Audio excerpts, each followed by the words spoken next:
Tinawag akong walang kwentang anak ng sarili kong ama sa harap ng buong barangay, pero ang nakatagong lihim ng aking mga magulang ang tuluyang gumuho sa kanilang mundo. Ako si Mariel Santos, 24 taong gulang.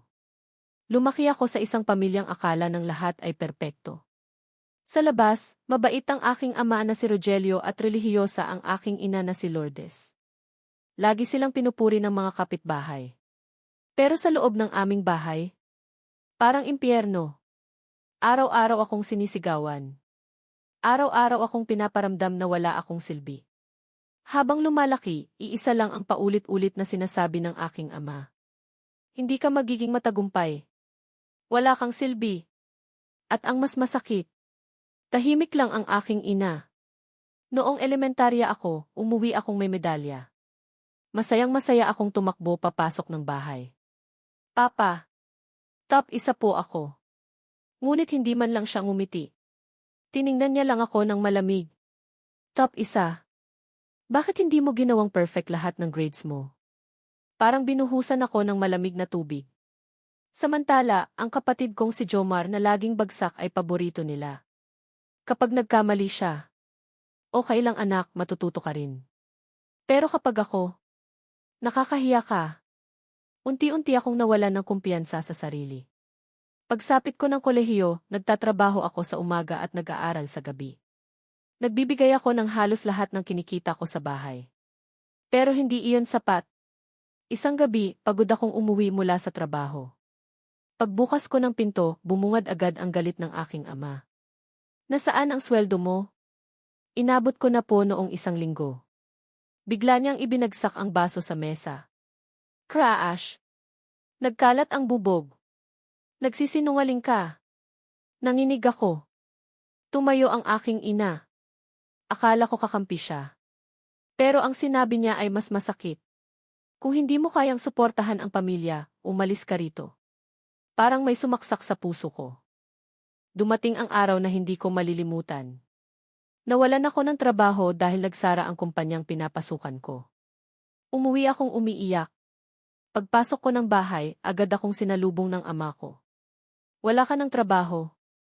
Opo. Napakadilim ng kanyang mukha. Pagkatapos ay sumigaw siya ng napakalakas. Palamunin ka na lang. Narinig iyon ng mga kapitbahay. Lumabas sila sa kani-kanilang bahay. Hindi pa doon nagtapos. Itinuro niya ako sa harap ng lahat. Wala kang utang na loob. Wala kang mararating. Pakiramdam ko gumuho ang mundo ko. At sa gabing iyon, pinalayas nila ako. Natulog ako sa bahay ng kaibigan kong si Angela.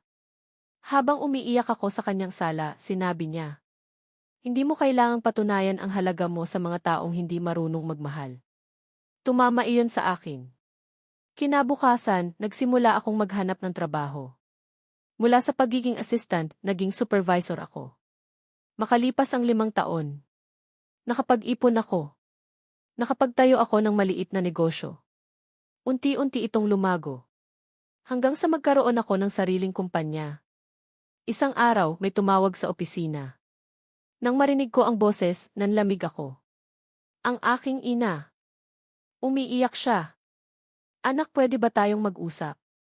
Pagdating nila sa opisina, halos hindi ko sila nakilala. Payat.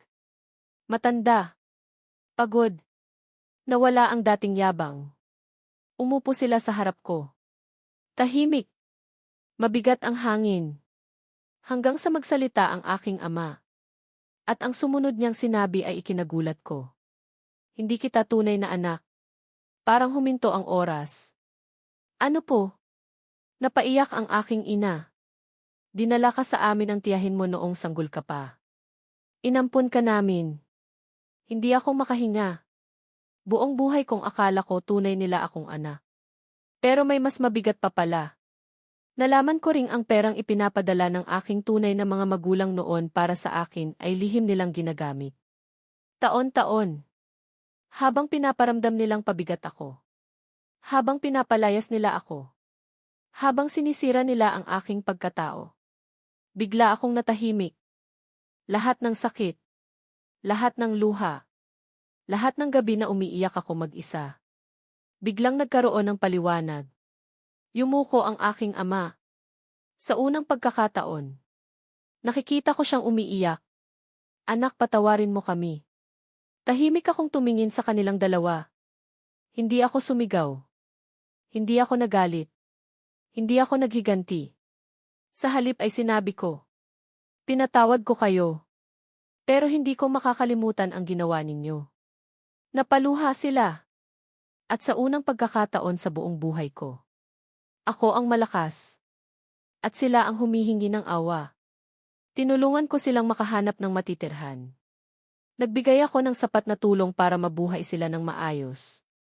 Pero hindi ko na ibinalik ang dating relasyon. May mga sugat na naghihilom. Pero may mga peklat na nananatili. At minsan, ang pinakamalaking tagumpay ay hindi ang yumaman, kundi ang makawala sa mga taong paulit-ulit kang hinihila pababa. Aral ng kwento. Hindi lahat ng taong tinatawag na pamilya ay marunong magmahal ng tama. Ngunit huwag hayaang ang kanilang masasakit na salita ang magtakda ng iyong halaga. Ang tunay na tagumpay ay ang pagbangon mula sa sakit, pagpili ng kabutihan kaysa paghihiganti, at pagbuo ng mas magandang buhay para sa sarili.